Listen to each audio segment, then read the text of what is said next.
الله الرحمن الرحيم. الحمد لله والصلاة والسلام على سيدنا محمد وعلى آله وأصحابه أجمعين. الحمد لله والصلاة والسلام على سيدنا محمد وعلى آله وأصحابه أجمعين. أما بعد، فأعوذ بالله من الشيطان الرجيم. بسم الله الرحمن الرحيم. وننزل من القرآن ما هو شفاء ورحمة للمؤمنين. صدق الله العظيم. اللهم صل على سيدنا محمد وعلى آل سيدنا محمد وبارك وسلم. اللهم صل على سيدنا محمد النبي الأمي وعلى آله وأصحابه وسلم. میرے معزز مسلمان بزرگوں، عزیز بھائیوں اور امت مسلمہ کی مقدس ماں اور بہنوں، پیارے رسول صلی اللہ علیہ وسلم نے بتلایا کہ ان هذه القلوب تصدع كما يصدع الحديد اذا اصابه الماء. ان دلوں پر بھی زنگ آ جایا کرتا ہے، جیسے لوہے سے پانی لگے تو لوہے پہ زنگ آیا کرتا ہے. پیارے رسول صلی اللہ علیہ وسلم نے فرمایا کہ ان دلوں پر بھی ان هذه القلوب تصدع، ان دلوں پہ زنگ آ جایا کرتا ہے. كما يصدع الحديد اذا اصابه الماء، جیسے لوہے کے ساتھ پانی لگنے سے لوہے پہ زنگ آ جاتا ہے. قیل یا رسول اللہ ما جلاؤها، یا رسول اللہ اس کا علاج، اس کا ازالہ کیسے ہوگا؟ تو پیارے رسول صلی اللہ علیہ وسلم نے فرمایا ذکر کثرت الموت و تلاوت القرآن.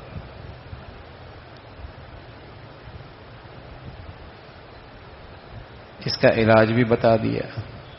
طبیب اعظم نے، طبیب بھی ماہر ہو اور پھر مریض پر شفقت بھی کرتا ہو اور مریض کے لیے بھلائی کا حریص بھی ہو اور مریض پر مہربان بھی بہت ہو، تو بتائیے اس نسخے کی کتنی اہمیت ہوگی.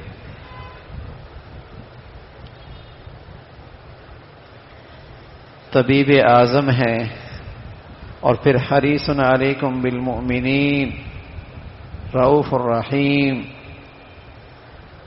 وہ ایمان والوں کے لیے بھلائی کے بہت حریص، کہ یہ صحت مند رہیں، یہ کامیاب رہیں، انہیں فلاح ملے، یہ نجات پائیں. حریص بھی بہت ہیں، مہربان بھی بہت، اس امت پر شفیق بھی بہت. رحیم اللہ کی ذات ہے، لیکن اللہ کے نبی بھی رحیم ہے.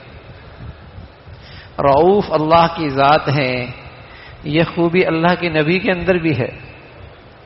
رؤوف بھی ہے، رحیم بھی ہے. تو وہ بتا رہے کہ ان دلوں پہ زنگ لگتا ہے. کلا بل ران علی قلوبہم ما کانوا یکسبون، انسان کی بدعمالیاں اس سے دلوں پہ زنگ آ جایا کرتا ہے. جب گناہوں کی کثرت ہوتی ہے تو سیاہ نقطہ لگتے ہیں اور بڑھتے چلے جاتے ہیں، اور جب اس کی تہ بتہ ہو، وہ تہ اس کی بیٹھ جاتی ہے، تو پھر بس اوقات خیر کی بات اثر نہیں کرتی، طبیعت نیکی کی طرف راغب نہیں ہوتی، برائی کو بہت جلدی قبول کرتی. زنگ آلود دل وَلِتَصْغَى إِلَيْهِ أَفْئِدَةُ الَّذِينَ لَا يُؤْمِنُونَ بِالْآخِرَةِ، جن کے دلوں میں کجی آ جاتی ہے، گناہوں کی ظلمت بڑھ جاتی ہے، گناہوں کا زنگ آ جایا کرتا ہے، وہ بہت جلد فتنوں کو قبول کرتے ہیں، گمراہ نظریات قبول کرتے ہیں، برائی کی طرف ان کی رغبت زیادہ ہوتی ہے، نیکیوں سے ان کے دل اچاہٹ ہونے لگتے ہیں. نیکی کی بات قبول کرنا مشکل، برائی آسانی سے قبول ہوتی ہے. جب اس دل پہ زنگ لگتا ہے تو یہ دل فتنوں کے قبولیت کے لیے سازگار ہو جاتی ہے. آسانی سے فتنہ یہ قبول کرتی ہے. آج جو بد سے بدتر نظریات کو قبول کرنے والے مل جاتے ہیں اس لیے کہ معاشرے میں گناہ بہت ہے. جہاں ان کی پرورش اور تعلیم ہو رہی ہے وہاں اللہ کی نافرمانی بہت ہے. تو جب دل کی دنیا سازگار ہو گئی تو پھر کوئی بھی فتنہ یہ قبول کر سکتا ہے. پھر مسلمانوں کی اولادیں ملحد ہو جاتی، اللہ تعالی کی ذات پر سوال اٹھاتی ہیں، اللہ تعالی کے وجود پر سوال اٹھاتی ہیں، قرآن کی حقانیت پر سوال اٹھاتی ہیں، قرآن حدیث کی صحت پر سوال اٹھاتی ہیں. اولادیں مسلمانوں کی ہیں، پرورش ان کے ہاں مسلمانوں کی دسترخوان پہ ہوئی، لیکن جن ماحولوں میں ان کی زندگی کی اٹھان ہو رہی ہے وہاں گناہوں کی زندگی، جس سے ان کے دل کی دنیا بہت جلد آسانی سے فتنوں کو قبول کرتی. ورنہ مسلمانوں کی اولاد اور ہندو اور لا مذہب اور قرآن کی حقانیت پر اس کے دلوں میں سوالوں کا اٹھنا تصور نہیں تھا. لیکن فتنے ہیں قبول ہو رہے ہیں اس لیے کہ اس دل میں گناہوں کی ظلمت بہت آئی. اس زنگ آلود دل نے بہت جلد ان فتنوں کی طرف وہ راغب ہو جاتا.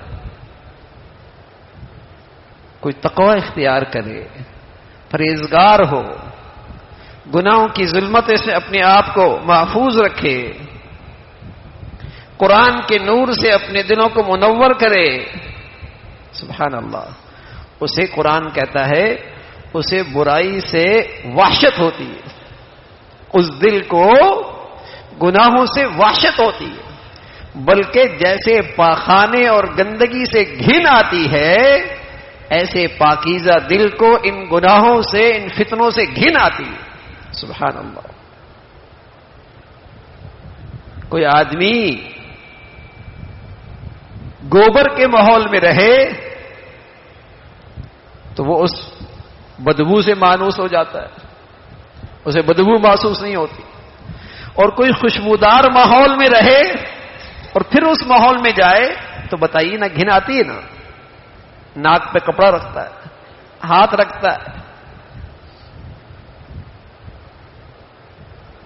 تو جب زندگی گناہوں کی گزر رہی ہوتی ہے، ماحول گناہوں کا ہوتا ہے تو یہاں سیاہی آتی ہے، یہاں ظلمت آتی ہے، یہاں زنگ، یہ دل زنگ آلود ہونے لگتا ہے.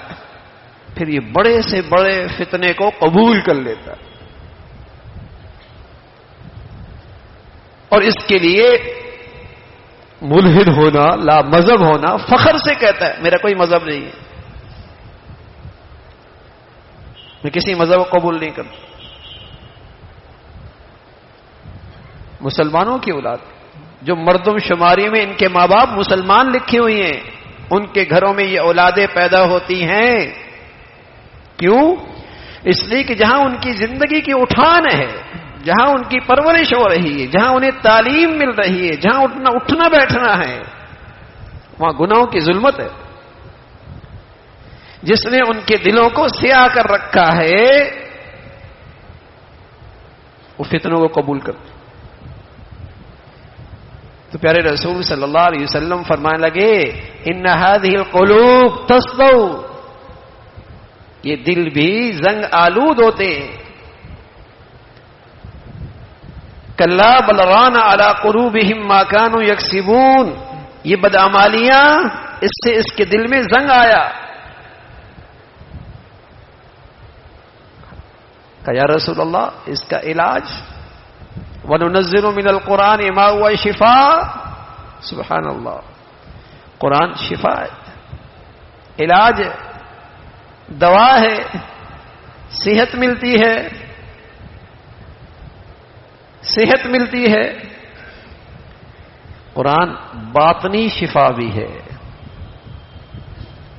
باطنی شفا بھی ہے، دل کو صحت ملتی ہے، دل پر نور ہوتا ہے، روحانیت ترقی کرتی ہے، ایمان کو غذا ملتی ہے، جسمانی شفا بھی ہے۔ اگر یقین کے ساتھ قرآن کی آیات کی تلاوت کر کے دم کیا جائے، سورہ فاتحہ جس قدر یقین ہوگا اللہ تعالی شفا نصیب فرمائے۔ شفا ہے، یہ دوا ہے، اور صحت مند لوگوں کے لیے یہ قرآن غذا ہے، دوا بھی ہے، غذا بھی ہے۔ زندگی میں غفلت ہو ہی جایا کرتی ہے، کمی پیشی ہو ہی جایا کرتی ہے، لیکن مسلمانوں کی زندگی کا وظیفہ تھا تلاوت قرآن۔ سیاہی جمنے نہیں پاتی تھی، دل سیاہ نہیں ہوتا تھا، زنگ نہیں آتا تھا، تلاوت کی برکت سے صحت ہو گئی۔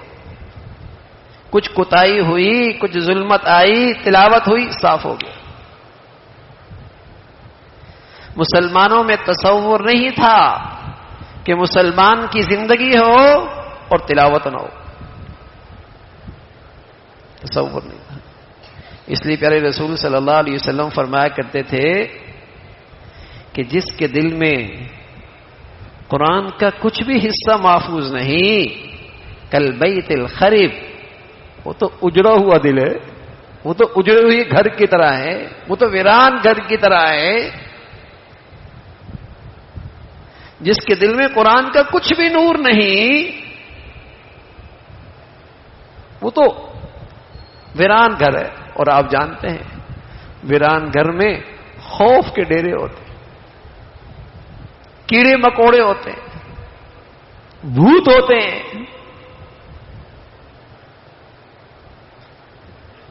تو جن گھروں میں اور جن زندگیوں میں تلاوت قرآن نہیں ہوتی، وہاں شیاطین کے ڈیرے ہوتے ہیں۔ اس لیے ابو ہریرہ فرمایا کرتے تھے رضی اللہ تعالیٰ عنہ، جن گھروں میں قرآن کی تلاوت ہوتی ہے وہاں اللہ کے فرشتے آتے ہیں، شیاطین وہاں سے چلے جاتے ہیں، اہل عیال کی کثرت ہوتی ہے، خیر و برکت ہوتی ہے اس گھر میں، اور جس گھر میں تلاوت نہیں ہوتی وہاں شیاطین آتے ہیں، وہاں سے خیر و برکت اڑ جاتی ہے۔ بھائی جہاں گناہوں کی گندگی ہوگی، جہاں گندگی ہوگی تو وہاں جراثیم ہوں گے نا، جہاں گندگی ہوگی وہاں جراثیم ہوں گے، جہاں جراثیم ہوں گے وہاں بیماریاں ہوں گی، تو جہاں گناہ ہوں گے وہاں شیاطین ہوں گے، اور جب گھروں میں شیاطین ہوں گے تو پھر شیاطین کا تو کام ہے گھر والوں کو لڑانا، گھر والوں کو ڈرانا، گھر والوں کو پریشان رکھنا، گھر والوں کو توہمات میں مبتلا کرنا، خوف زدہ کرنا۔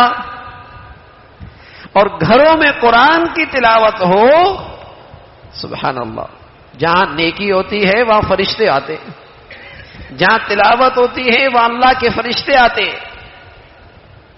وہاں سکون ہوتا ہے، وہاں اطمینان ہوتا ہے، وہاں سکون ہوتا ہے۔ آپ کہتے ہیں نا بعض مساجد میں بڑا سکون ملتا ہے، تو جن مساجد میں نیکیوں کا ماحول ہوتا ہے وہاں سکون ہوتا ہے، تو جن گھروں میں مسلمانوں کے یہاں نیکی ہوا کرتی تھی وہاں بھی بڑا سکون ہوتا تھا، اطمینان، سکون، طبیعتوں میں ٹھہراؤ اور محبت اور سکون۔ وہ گھر نہیں ہوتا، جنت بن جاتا ہے۔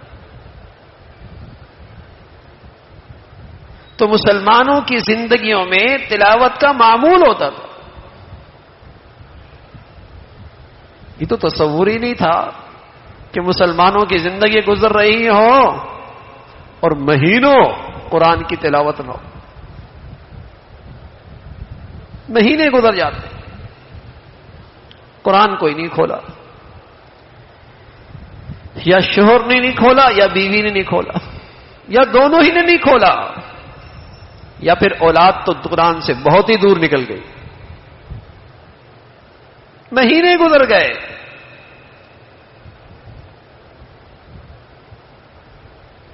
ناشتہ کرتا ہے، اگر نہ کرے تو باپ بھی سمجھاتا ہے بیٹے صحت کا خیال رکھو. کوئی طبیب مل جائے تو کہتے ہیں میاں صحت کے لیے ایکسرسائز بھی ضروری ہے. کسی کو صحت کی اور فکر ہو جائے تو میاں اپنا کوئی کھانے پینے کا اٹھنے بیٹھنے کا نظم بناؤ. کوئی بری بات نہیں، جسمانی صحت کا خیال رکھنا چاہیے، لیکن میرے عزیزو اس جسمانی صحت کا کیا فائدہ جس کا دل ہی مردہ ہو جائے، جس کا دل ہی مردہ ہو جائے. اس جسمانی صحت کا کیا فائدہ؟ وہ تو ایسا ہی ہے جیسے پنجرہ تو سونے کی تاروں کا ہو، اس پہ ہیرے جڑے ہوئے ہوں، اور اس کے اندر کا پرندے کو پانی اور دانہ نہ دیں تو بتائیے اس کے لیے وہ سونے کی تارے کارآمد ہیں؟ اس کے لیے وہ ہیرے جواہرات نافع ہیں؟ وہ تو تڑپے گا. اب چاہے آپ اس کو 5 کروڑ کی گاڑی میں رکھ دیں، محل نما گھر میں رکھ دیں، وہ پرندہ تو پھر بھی تڑپے گا. آپ اس جسم کے پنجرے کو ہیرے پہنا دیں، جواہرات پہنا دیں، قیمتی گاڑی کی سواری دے دیں، کروڑوں کا محل نما گھر دے دیں، لیکن یہ اندر کا انسان اگر مردہ رہے گا زندگی بے سکون ہی رہے گی. تڑپے گا، بڑی سواری میں بھی تڑپے گا، بڑے محل میں بھی تڑپے گا، جھونپڑی میں بھی تڑپے گا. تو جسمانی صحت کے ساتھ ساتھ اس اندر کے انسان کی بھی تو کوئی غذا ہے. اگر بیمار ہے تو دوا دو. پیارے نبی صلی اللہ علیہ وسلم فرمایا کہ دوا تلاوت.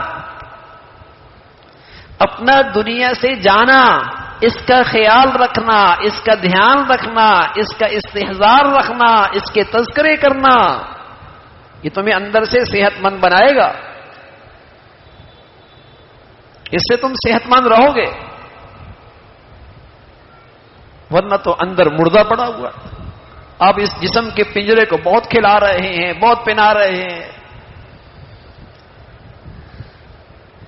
لیکن زندگی تڑپ رہی ہے اندر سے، بے چینی سے، بے سکونی سے، نفرتوں سے. بہم آپس میں ایک دوسرے سے جھگڑوں سے تڑپ رہی ہے زندگی. تو مسلمانوں کی زندگیوں میں تلاوت کا اہتمام ہوتا تھا. کرنے والے تو بہت ہی تلاوت کا اہتمام کرتے تھے. 1 منزل، 2 منزل، 3 منزلیں، 7 منزلیں ہیں قرآن میں. ہر ہفتے میں قرآن ختم ہو جایا کرتا. ہر ہفتے میں قرآن ختم ہو جائے گا. اور جو اس امت کے خواص تھے وہ تو 3 دنوں میں ختم کرتے تھے، اور 3 ختم کرتے تھے. ایک تلاوت میں، ایک نماز میں، ایک تہجد میں. 3 قرآن چل رہے ہوتے. عام مسلمان بھی کثرت سے تلاوت کیا کرتا تھا. تو میرے عزیزو اتنا نہ صحیح، آغاز تو کر لینا چاہیے. ہم ایک پاؤ ہی پڑھ لیں، اب تھوڑی تھوڑی دبا لینا شروع کریں. آہستہ آہستہ اس کو بڑھاتے رہیں. آدھا سپارہ ہو جائے، 1 سپارہ ہو جائے، مہینے میں قرآن ختم ہو جائے.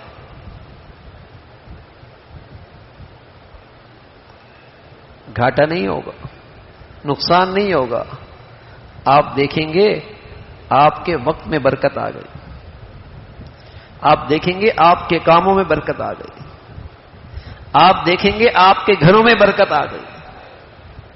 آپ دیکھیں گے آپ کی اندر کی زندگی میں ایک غذا، ایک توانائی، ایک طاقت آ گئی، صحت آ گئی. کوئی ایک ہفتہ ناشتہ نہ کرے، کھانا نہ کھائے، پتہ لگ جائے گا. اور یہ جو مہینوں تلاوت نہیں کر رہا، کیا اس سے دل مردہ نہیں ہوتا؟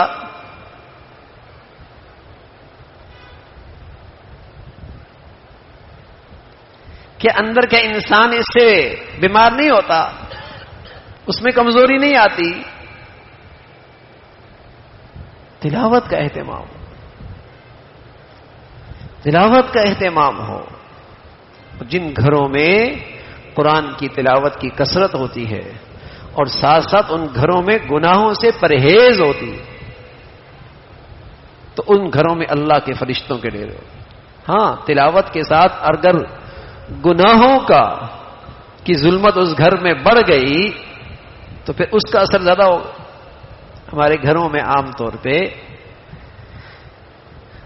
کچھ نیکی ہو جاتی ہے لیکن گناہ بھی ہو جاتے ہیں، اور بس اوقات گناہ زیادہ ہو جاتے ہیں. تو اپنی آنکھوں کو بچانا، اپنی زبان کو برائی سے بچانا، اور لباس پوشاک کا خیال رکھنا تاکہ میرے گھر میں شیاطین کی غذا نہ ہو، شیاطین کی غذا نہ ہو. تلاوت کا اہتمام، کثرت سے قرآن کی تلاوت. تو اگر گھر کا ہر فرد اس کا اہتمام کرنے لگے گا تو یہ گھر آسمان والوں کے لیے ایسے چمکتے ہیں جیسے زمین والوں کے لیے آسمان کے ستارے. ایسے گھرانے آسمان والوں کے لیے ایسے چمکتے ہیں جیسے زمین والوں کے لیے آسمان کے ستارے چمکتے. قرآن کا نور ان کرو. ایک صحابی رضی اللہ تعالیٰ تہجد میں تلاوت کر رہے، تنہائی، سکون کا ماحول، تلاوت کرتے کرتے مزہ آ رہا ہے. آواز بلند ہو گئی، نفل پڑھ رہے تھے تو قریب میں بچہ لیٹا ہوا تھا، سواری بھی بندھی ہوئی تھی. جب آواز بلند ہوئی تو سواری بدکنے لگی، آواز پست کر لی، سواری پرسکون ہو گئی. پھر آواز بلند ہو گئی، پھر سواری بدکنے لگی، پھر آواز پست کر لی. اسی طرح اپنی نماز مکمل کی. مکمل کرنے کے بعد آسمان کی طرف دیکھتے ہیں تو آسمان پر ایک چھتری نما چیز، اس میں کمکمے لگے ہوئے، ایسا لگ رہا ہے کمکمے ہیں، وہ آہستہ آہستہ آسمان کی طرف جا رہے. صبح پیارے رسول صلی اللہ علیہ وسلم کی خدمت میں حاضر ہوئے، فجر کی نماز میں اپنی بیتی سنائی. جو پیش آیا اس کا تذکرہ کیا کہ یا رسول اللہ، میں نماز پڑھ رہا تھا، آواز بلند ہوتی تھی، میری سواری بدکنے لگتی تھی، میں آہستہ پڑھتا تھا، وہ پرسکون ہو جاتی تھی. اس کیفیت میں نے نماز مکمل کی، آسمان پہ یہ منظر دیکھا. پیارے رسول صلی اللہ علیہ وسلم فرمانے لگے کیا یہ اچھا ہوتا تم صبح تک یوں ہی تلاوت کرتے رہتے، مدینہ والے سر کی آنکھوں سے دیکھتے. ایمان کی آنکھوں سے تو مسلمانوں کا ایمان ہے، اللہ کے نبی نے کہہ دیا بس کافی ہے، صحابی نے بتا دیا بس کافی ہے کہ فرشتے آتے ہیں.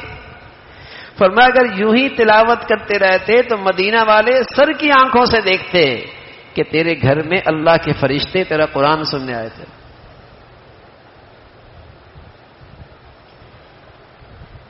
برکتیں ہوتی تھی گھروں میں، بڑی برکتیں ہوتی تھی. ہر آدمی تلاوت کیا کرتا تھا بھائی، مسلمان مرد ہو یا عورت، جوان یا بوڑھا. اس سے ان کی زندگیاں فتنوں سے محفوظ ہو جاتی. آج تو بڑے فتنے، اتنے فتنے ہیں، سوچ اور فکر میں اتنا فساد ہے، سوچ اور فکر میں اتنا فساد ہے کہ تمیز ہی ختم ہو گئی. صحیح کیا، غلط کیا، اچھا کیا، برا کیا. نیک کون بد کون، حق پہ کون باطل پہ کون، ختم ہو گیا. وہ بصیرت ہی نہیں رہی، وہ نور ہی نہ رہا، بلکہ جتنی برائی سامنے آتی ہے وہ جلدی قبول ہوتی ہے. بروں کی نظریات جلدی قبول ہوتے ہیں، انہیں زیادہ قبولیت ملتی ہے معاشرے میں. اس لیے باطل، دنیا میں باطل پھیلانے سے پہلے اس معاشرے کو برائیوں میں مبتلا کرتا ہے تاکہ اس کے لیے باطل قبول کرنا آسان ہو جائے. اس لیے باطل جس معاشرے میں آتا ہے پہلے اللہ کی نافرمانی کا ماحول بناتا ہے، چاہے وہ تعلیمی ادارے ہوں، چاہے وہ معاشرہ اور سوسائٹی کی زندگی ہو، گناہوں کو فروغ دیتا ہے تاکہ باطل جب برے باطل نظریات لے کے آئے وہ آسانی سے قبول ہو جائے. نیکی کا نور ہو، تقوی کا نور ہو، وہاں تو باطل سے نفرت ہوتی ہے، وہاں تو باطل کی نظریات سے گھن آتی ہے. تو میرے عزیزو، فتنوں کا دور ہے. دل کی دنیا گناہوں کی سیاہی سے محفوظ رہے، اس کا زنگ نہ رہے، اس کے لیے تلاوت قرآن، اس کا اہتمام کثرت سے ہو. ہم معمول بنائیں، ہمارے گھر کا ہر فرد روزانہ تلاوت کا اہتمام کرے. سب سے بڑا ذکر ہے، سب سے بڑا وظیفہ ہے، کلام اللہ ہے.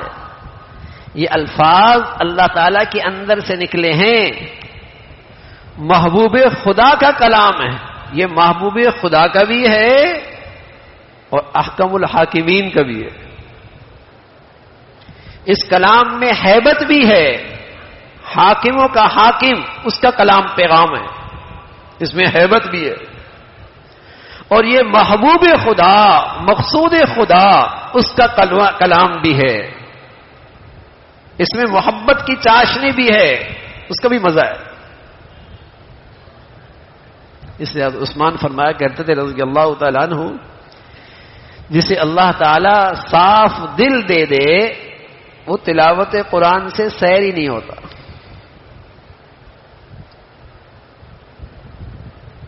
وہ سیر ہی نہیں ہوتا. گوئے کہ تلاوت قرآن ایک لحاظ سے تھرمامیٹر بھی ہے. اگر تلاوت کرنے کا جی نہیں چاہ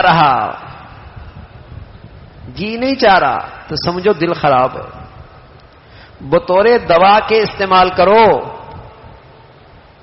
اور ایک وقت آئے گا جب دل میں صحت آ جائے گی، پھر تلاوت کی چاہت ہوگی، تو پھر تلاوت یہ آپ کے لیے غذا بن جائے گی. معدہ خراب ہو، بھوک نہیں لگتی. روح خراب ہو، تلاوت کی بھوک نہیں لگتی. معدہ خراب ہو، کھانے کی چاہت نہیں رہتی. دل خراب ہو، نیکی کی چاہت نہیں رہتی.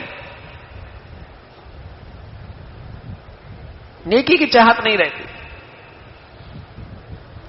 اور اگر کر بھی رہا ہے کاموں کو سالا بددلی سے، کاہلی سے، ریاکاری سے، چاہت نہیں ہے، تو دوا کے طور پہ استعمال کیجیے. اور جب قرآن کی تلاوت بطور دوا ہوگی، جی نہیں چاہ رہا، بھائی دوائی کھانے کا دل کرتا ہے، کھاتے ہیں نا. انجیکشن لگانے کا دل کرتا ہے، لگواتے ہیں نا. آپریشن کرنے کا دل کرتا ہے، کرواتے ہیں نا. تو جی نہیں بھی چاہ رہا پھر بھی تلاوت کیجیے. اور جب یہ صحت مند ہو جائے گا پھر تلاوت آپ کی غذا بن جائے گی، پھر مزہ آئے گا، پھر لطف لیں گے آپ. اس لیے عثمان فرمایا کرتے تھے جسے اللہ تعالیٰ صاف دل دے دے وہ تو تلاوت قرآن سے سیر ہی نہ ہو. مزے آ رہے ہیں. پیارے رسول صلی اللہ علیہ وسلم کبھی کھڑے ہوتے تھے، تلاوت کرتے تھے نفل میں، تو اتنا مزہ آتا تھا کہ پتہ ہی نہیں جسم پہ کیا حال ہے، جسم پہ کیا گزر رہی ہے، مزے میں گم ہے. اور جسم کا حال یہ ہوتا تھا یتورمت قدما، پاؤں پہ ورم آ جایا کرتا تھا، لیکن اس میں مزہ ایسا آ رہا ہے.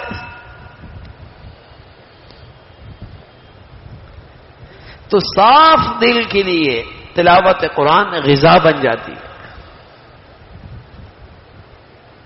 غذا بن جاتی ہے. تو ہمارے کئی دن گزرتے ہیں، اندر سے چاہت نہیں اٹھتی کہ تلاوت کروں، ہفتے گزر جاتے ہیں، مہینے گزر جاتے ہیں. یہاں سے آئی ہے، دل بیمار ہے، یہاں غفلت آئی ہوئی ہے. اور میرے عزیزو، زندگی کا پتہ کوئی نہیں، اس سیاہی اور ظلمت کے ساتھ مر گئے، کس منہ سے اٹھیں گے، کیا حشر ہوگا.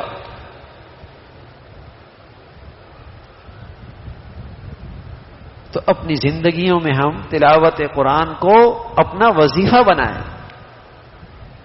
سب سے بڑھیا وقت فجر سے پہلے، نہیں اٹھنا ہو رہا فجر کے بعد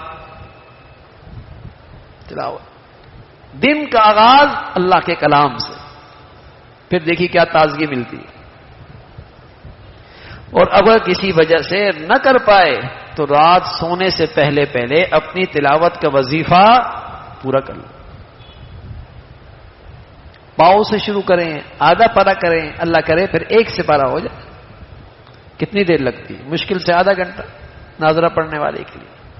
بے شک اسے 2 حصوں میں تقسیم کر دیں، آدھا فجر، آدھا رات کو سونے سے پہلے. لیکن آپ اپنے اندر ایک زندگی محسوس کریں گے، آپ اپنے اندر ایک تازگی محسوس کریں گے. سچے نبی نے سچ فرمایا ہے، یہ دل بھی زنگ آلود ہو جاتے ہیں، یہ دل بھی زنگ آلود ہو جاتے ہیں. نیکی کی رغبت نہیں رہتی، تلاوت کا ذوق نہیں رہتا، چاہت باقی نہیں رہتی، زنگ آلود ہے. علاج کیجیے تو تلاوت کا اہتمام ہو، تلاوت کا اہتمام. اور اس تلاوت کے ساتھ ساتھ اب تو بزرگان دین کی، علماء، حضرات علماء کی تفاسیر بھی آ گئی، آسان آ گئی، ترجمے بھی آسان آ گئے. تھوڑا تھوڑا قرآن کے پیغام سے بھی مناسبت ہو، ترجمہ دیکھ لیا، تھوڑی سی تفسیر دیکھ لی، لیکن تلاوت کا وہ معمول میں کمی نہ آئے. اور کچھ بات سمجھ میں نہ آئے تو اہل علم سے پوچھ لیں. لیکن بعض نادان، جیسے ہر چیز کے بارے میں فتنے ہیں، تلاوت کے متعلق بھی فتنے آئے ہیں. جی الفاظ پڑھنے کا کیا فائدہ، الفاظ کو رٹنے کا کیا فائدہ، بغیر سمجھے پڑھنے کا کوئی فائدہ بھی ہے؟ یہ بھی ایک فتنہ ہے. یہ کوئی اردو کی کتاب تو ہے نہیں، پشتو کی کتاب تو ہے نہیں، دنیا کسی زبان کا کلام تو ہے نہیں، یہ تو اللہ کے اندر سے نکلا ہوا نور ہے. پیارے رسول صلی اللہ علیہ وسلم نے جب اس تلاوت کی فضیلت بتائی تو فرمایا الف لام میم، جس کا کوئی ترجمہ نہیں جانتا، جس کا کوئی ترجمہ نہیں جانتا. اور فرمایا ان الفاظ کے پڑھنے والے کو بھی الف پر الگ نیکی، لام پر الگ نیکی، میم پر الگ نیکی. جس کا ترجمہ بھی کوئی نہیں. تو تلاوت کا بھی اہتمام ہو، اور ساتھ ساتھ اگر ترجمہ ہو جائے، تفسیر ہو جائے، بہت اچھی بات. لیکن یہ بڑی محرومی ہے کہ انگریزی میں ترجمہ پڑھ رہا، اردو میں ترجمہ پڑھ رہا، اور قرآن کے الفاظ اسے نہیں پڑھنا آتا، قرآن کے الفاظ نہیں پڑھنا آتا، قرآن کے الفاظ کے نور سے محروم ہے.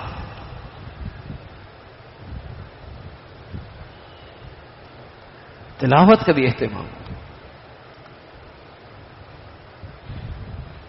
بڑا بوڑھا، مرد عورت، اس کا اہتمام کریں اور کوشش کی جائے میرے عزیزوں.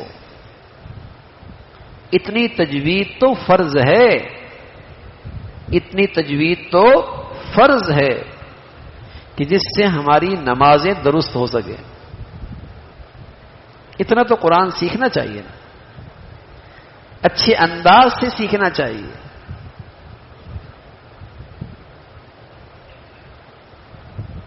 تو قرآن کو سیکھنا بھی چاہیے، اس کے الفاظ بھی صحیح کرنے چاہیے،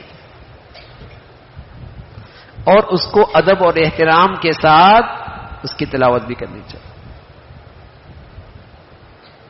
پیارے رسول صلی اللہ علیہ وسلم فرمایا کرتے تھے یہ قرآن ہی تو ہے جس سے اللہ تعالیٰ بہت سے لوگوں کو عزتیں نصیب فرماتے ہیں، بلندیاں اور کامیابیاں نصیب فرماتے ہیں. اور یہ قرآن ہی تو ہے جس سے بہت سارے لوگوں کو اللہ تعالیٰ پست کرتا ہے، رسوا کرتا ہے. کیوں؟ وہ قرآن کا حق ادا نہیں کرتے، وہ قرآن مجید کی حق تلفی کرتے ہیں، وہ قرآن کے حقوق ادا نہیں کرتے. اللہ نے اتنا بڑا انعام دیا، اتنی بڑی نعمت دی، اتنی بڑی دولت امت کو ملی، قدر نہیں کی.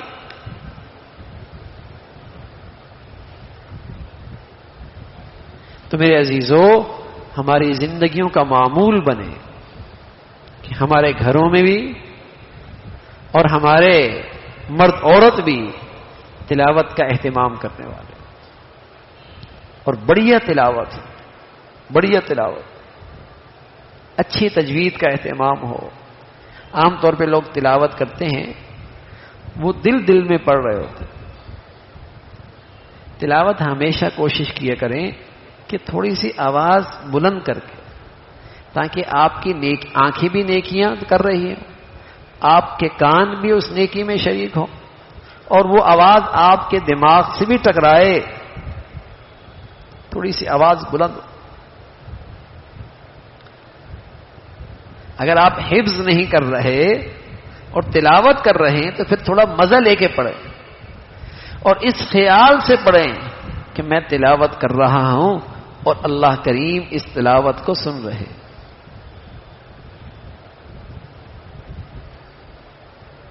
اس دھیان اور ادب کے ساتھ کہ میں اللہ تعالی سے بات کر رہا ہوں، کلام کر رہا ہوں، اس اہتمام کے ساتھ تلاوت. تو جتنا اس میں ادب ہوگا، جس میں اتنا اس میں خشوع ہوگا، جتنا اس میں یکسوئی ہوگی، آپ کو اس تلاوت کا نور نصیب ہو، اس کا نور نصیب ہو. بے شک آپ زیادہ تلاوت نہ کریں، 2 سپارے 3 سپارے، 1 سپارہ بھی نہیں کر پا رہا، 1 پاؤ کر پا رہا ہے، لیکن کوشش کیجئے مسلسل کریں، اس میں ناغہ نہ کریں. ناغہ کی اپنی نحوست ہے اور استقامت کی اپنی برکتیں. ناغہ نہ کیجئے، تلاوت کا معمول بنائیے اتنا جو آپ مسلسل کر سکیں. دیکھو ایک ایک قطرہ بھی چٹان پہ گرے تو نشان پڑ جائے گا نا، اور آپ پورا ٹینکر گرا دیں اس چٹان پر، لیکن ایک ہی بار نشان تو نہیں پڑے گا. تو تلاوت ہوئی تو تھوڑی، لیکن مسلسل ہوئی، آپ کے دل میں نور کا نشان آئے گا، آپ کا دل منور ہونے لگے گا. تو تلاوت قرآن خشوع کے ساتھ ہو، قدر آواز کی بلندی کے ساتھ ہو. ہاں کسی کو تکلیف نہ ہو، میری آواز سے کسی کو تکلیف نہ ہو، کسی کی نیکی میں حرج نہ آئے، اس کا خیال رکھا جائے. اور کوشش فرمائیں کہ اچھے الفاظ کے ساتھ، اچھی تجوید کے ساتھ ہماری تلاوت ہو، اس کا اہتمام. تو قرآن کا اپنا ایک نور ہے. حضرت مفتی شفیع صاحب رحمۃ اللہ علیہ فرمایا کرتے تھے اللہ تعالی نے انسانوں کی تربیت کا اور اصلاح کا اور نیکی کے لحاظ سے صحت کا ایک نسخہ تجویز کیا ہے، ایک نسخہ تجویز کیا ہے، اور یہ نسخہ اللہ کریم نے تجویز کیا ہے، تربیت کا، اصلاح کا ایک نسخہ تجویز کیا ہے، اور فرمایا کرتے ہیں کہ اس نسخے کے 2 اجزاء ہیں، اور یہ نسخہ عالمی ہے، مشرق مغرب شمال جنوب ہر قسم کے انسانوں کے لیے ہے، مرد عورت کے لیے ہے، امیر غریب کے لیے ہے، پڑھے لکھے کم پڑھے لکھے لوگوں کے لیے ہے، یہ نسخہ بھی عالمی ہے۔ اور پھر فرمایا کرتے تھے اس نسخے کے 2 اجزاء ہیں، ایک ہے اتل ما اوحی الیک من الکتاب، اور دوسرا ہے واقم الصلاۃ، تلاوت بڑھیا نماز بڑھیا، سبحان، تلاوت بڑھیا نماز بڑھیا، یہ اصلاح اور تربیت کا نسخہ اکثیر ہے۔ اس لیے مسلمانوں میں بچے جب زبان کھولتے تھے بچپن ہی میں انہیں قرآن سکھایا جاتا تھا، اور پیارے نبی صلی اللہ علیہ وسلم نے بتایا کہ جب اس کی عمر 7 سال کی ہو تو اسے نمازی بنا دو، 10 سال کی عمر میں کوتاہی کرنے پر سرزنش کرو۔ اگر اس کی زندگی میں ان دونوں چیزوں کا اہتمام ہو گیا تو نیکی کی اگلی عمارت اس پہ آسانی سے کھڑی ہو جائے گی، دینداری کی اگلی عمارت آسانی سے اس بنیاد پہ کھڑی ہو جائے گی۔ اب ہم بچوں کو دنیا کے حوالے کر دیتے، زندگی گزر جاتی ہے، اس بیچارے کو قرآن نہیں پڑھنا آتا، اس کی آخرت تو خراب ہوئی، لیکن ان ماں باپ کی آخرت بھی خطرے میں آ گئی کہ انہوں نے اپنی اس اولاد کے ساتھ بڑا ظلم کیا، بڑی زیادتی کی، بڑی ناانصافی کی، کہ انہیں قرآن کی تعلیمات سے دور رکھا، بڑی زیادتی کی۔ حالانکہ انسان بنانے کا اچھا انسان بنانے کا، اصلاح اور تربیت کا یہ نسخہ اللہ تعالی نے تجویز کیا، نماز تلاوت، نماز تلاوت۔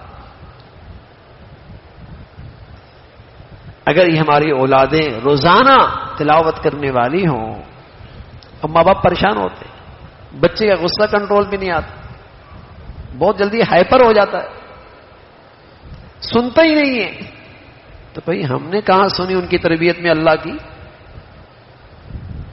ہم نے بھی تو ان کی تربیت میں اللہ تعالیٰ کی نہیں سنی بھائی، تو آج وہ کیوں سنے؟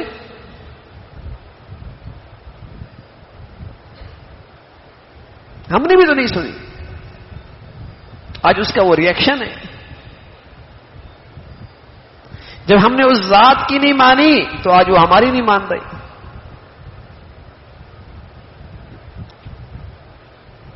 اہتمام تھا مسلمانوں کے گھرانوں میں اپنے بچوں کی زبانوں پہ سب سے پہلے قرآن جاری کر ہو جائے۔ حضرت مولانا یحییٰ کاندھلی رحمۃ اللہ علیہ، مولانا زکریا رحمۃ اللہ علیہ کے والد ہیں، بڑے شیخ الحدیث ہیں، تو شیخ رحمۃ اللہ علیہ مولانا زکریا رحمۃ اللہ علیہ فرمانے لگے کہ مجھے میری دادی نے بتایا کہ جب تمہارے ابا بولنا انہوں نے شروع کیا تھا، بولنا، تو انہیں قرآن اتنا یاد تھا کہ جس کی مقدار 1 پاؤ کی بنتی ہے۔ جب بولنا شروع کیا تو انہیں مختلف آیات اتنی یاد تھیں جس کی مقدار 1 پاؤ کی بنتی ہے۔ آپ بولتے ہیں یہ کیسے ہوگا؟ اس کا آپ اندازہ یوں لگائیں کہ آپ اپنے بچے کے سامنے میمنی نہ بولیں، اردو بولے، تو بتائیں بچہ کون سی زبان بولے گا؟ اردو بولے گا۔ آپ اپنے بچے کو صرف عربی سنائیں، اگرچہ آپ پشتو، تو بچہ جب زبان کھولے گا تو عربی بولے گا۔ آپ کوئی بھی زبان بولتے ہوں لیکن اپنے بچے کو صرف اردو سمجھائیں، سنائیں، اس کے سامنے اردو بولیں، بچہ اردو بولے گا۔ تو مائیں اپنے بچوں کو صرف قرآن سنایا کرتی تھی، چھاتی سے لگاتی تھی، قرآن پڑھتی تھی، گود میں رکھتی تھی، قرآن سناتی تھی، رات کو سلاتی تھی، قرآن سناتی تھی۔ جب اس کے دل کی تختی پہ قرآن نقش ہو گیا جب زبان جاری ہوئی تو اسے قرآن کی کئی ساری آیتیں تلاوت. ایسا بھی مسلمانوں کے گھرانے تھے, ایسے بھی گھرانے ہوتے تھے. اب دیکھتے نہیں, بچہ جیسے ہی کھڑا ہوتا ہے اور جیسے ہی بولنا شروع کرتا ہے تو کچھ گنگنانے لگتا ہے, اور اس کی ٹانگیں ناچنے کی طرح حرکت کرتی ہیں. کیوں؟ اس لیے کہ وہ دیکھ ہی وہی رہا ہے, اس کے کانوں میں آواز ہی وہی پڑ رہی ہے, وہ سن ہی وہی رہا ہے. اماں کے پیٹ میں تھا تب بھی وہی سن رہا تھا, باہر آیا تب بھی وہی دیکھ رہا ہے. تو یہی چیزیں تو اس کے دل و دماغ میں نقش ہوئی, اب اس کی شخصیت کسی پہ کھڑی ہو رہی ہے. ایسا مسلمانوں کے گھروں میں تلاوت ہوتی تھی کہ بچے بولتے تو قرآن کی آیتیں انہیں یاد ہوتی. اب تو زندگی گزر جاتی ہے, قرآن زبان پہ چڑھتا ہی نہیں ہے.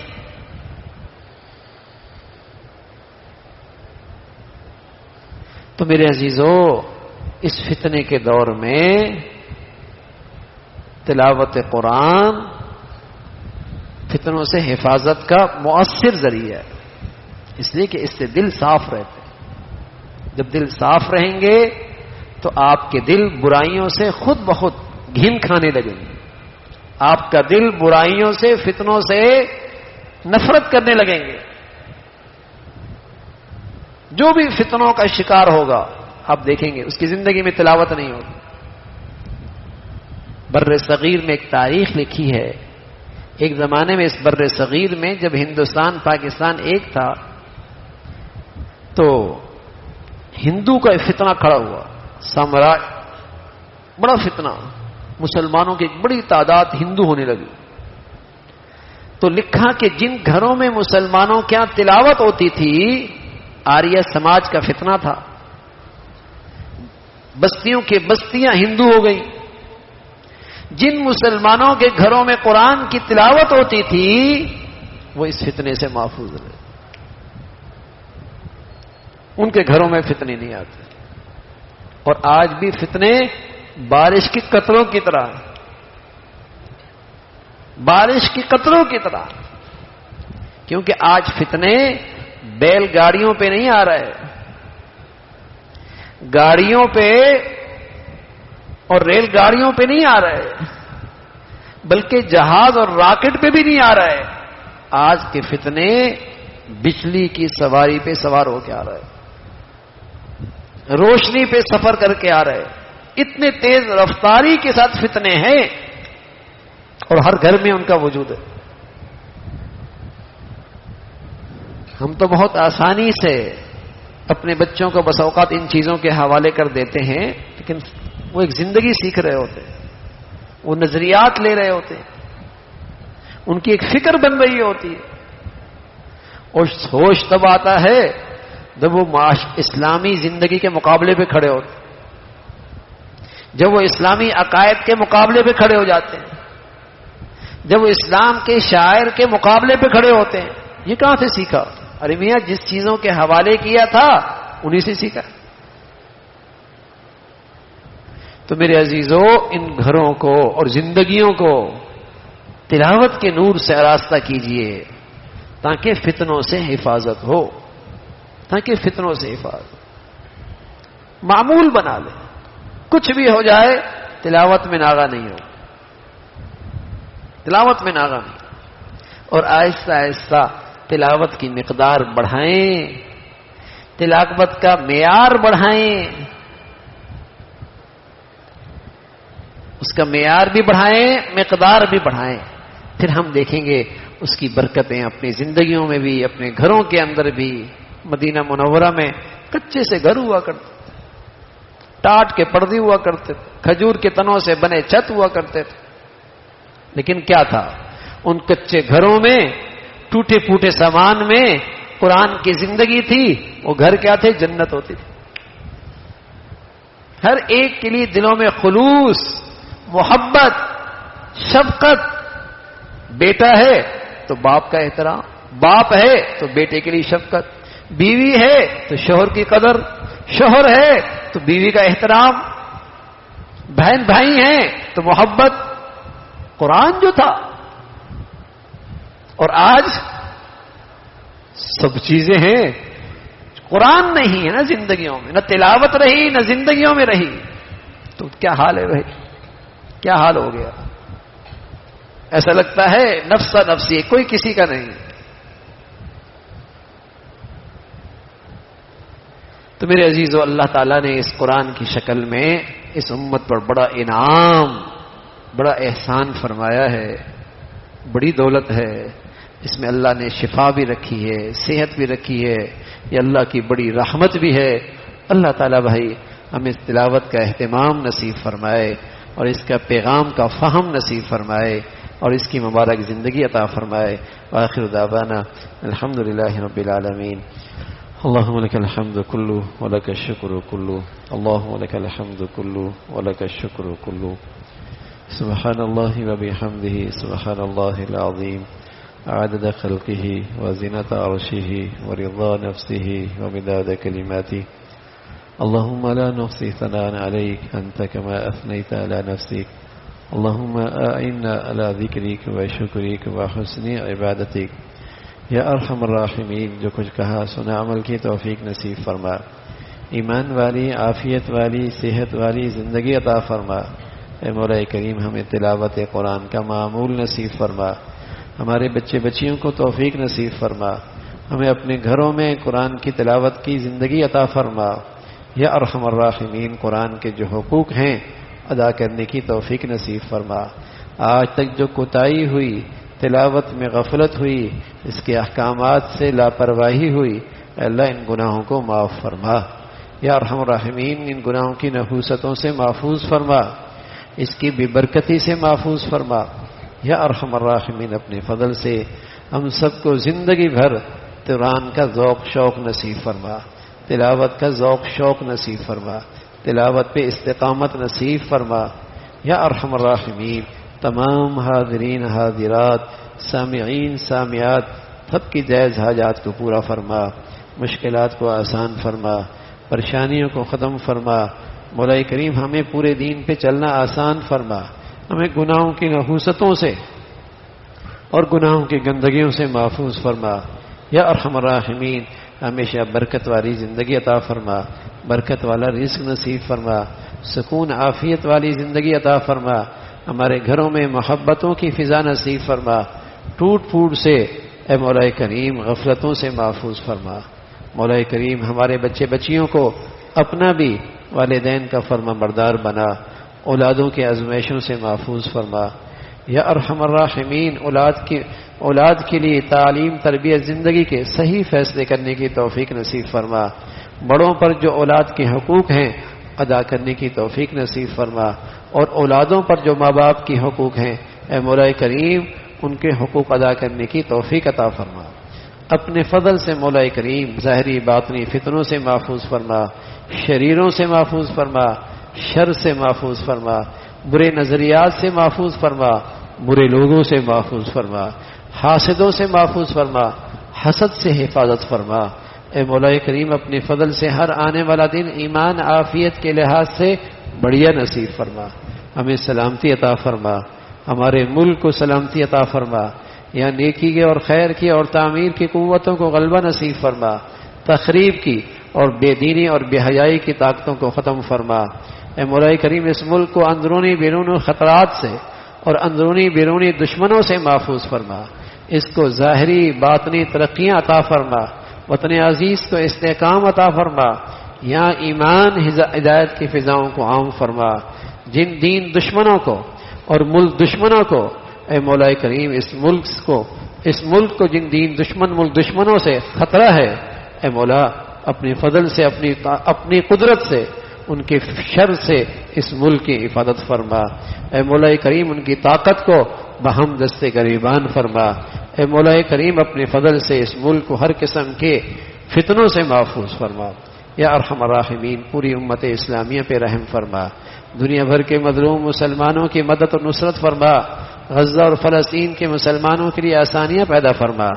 ان کے قربانیاں شہادتوں کے بدولت امت میں دینی بیداری پیدا فرما. ان کا صبر، ان کا استقامت، اے مولا کریم ان کا آپ کی ذات پہ توکل اور بھروسہ اور دین پر سچی وابستگی، یہ خوبیاں، یہ ایمانی صفات تمام اہل ایمان کو عطا فرما۔